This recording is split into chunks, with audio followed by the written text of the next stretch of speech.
Hello, future toppers. Let's make maths simple, intuitive, and fun together. So, we are back with wholesome new question which is asking us let f of x equals to log x. Great. G of x is given. Then the domain of f of g of x. Okay. So, you have to find out the domain of the function f of g of x. First, write down the function f of g of x. So, in place of x, you have to write g of x. So it is log base. Now in argument you have x power 4 minus 2x cube plus 3x square minus 2x plus 2 upon 2x square minus 2x plus 1. Okay. Now as you know that, suppose your function f of x is log x base a.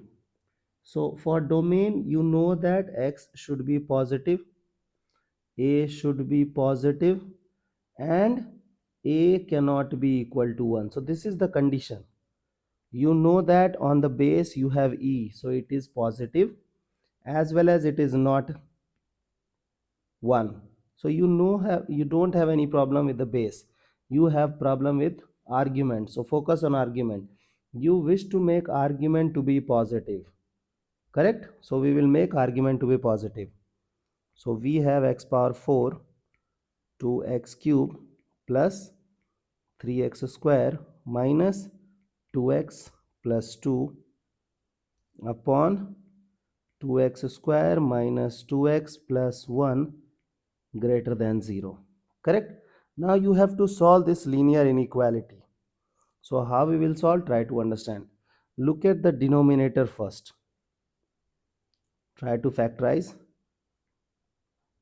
If you will observe now, like what I am observing here, I am focused on d. So d is b square minus 2 square is 4 minus 4ac. So d is negative. So a is positive, d is negative. You know that in a quadratic function, if a is positive means coefficient of x square is positive and d is negative, quadratic function will be positive always. So this denominator thing is positive always. So what we'll do, we'll multiply by this bubble both side. As it is positive number, so it won't affect the sign of inequality. Correct? So we are left with x power 4 2x cube plus 3x square minus 2x plus 2 greater than 0. Now you have to factorize this. So this is little bit complicated, but still what I will do, try to understand, and then later I will tell you how to like solve this problem in minimum effort. So look at this. I'll go with this idea. So I am using this and I am using this. So we have a square plus I am using 2x square. So 2x square, suppose I am having 1. So a square plus 2ab we have plus b square. So I am taking 1 from here. So this thing is done. Now we are left with what? We are left with minus of 2x cube. Then from here this thing we have plus x square. We haven't disturbed this minus 2x plus 1. This has to be greater than 0. Now these three things, this thing can be written as x square plus 1 whole square plus, now look at this, I will take minus 2x common. Okay, so if from here I will take minus 2x common, we will have what? X square plus 1, and from these two things I will take 1 common. So plus 1 x square plus 1 greater than 0. Now I will take x square plus 1 common. X square plus 1 common. So we are left with x square plus 1 minus 2x plus 1. greater than 0.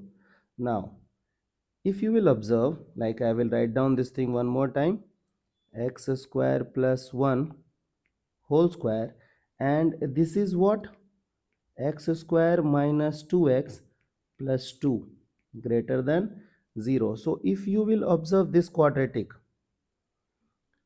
its a is positive and d is negative, so therefore this bubble is also positive number always. Okay, this thing is also positive number always. Now focus over here. Here also if you'll observe, a is positive and d is negative, so this is also positive.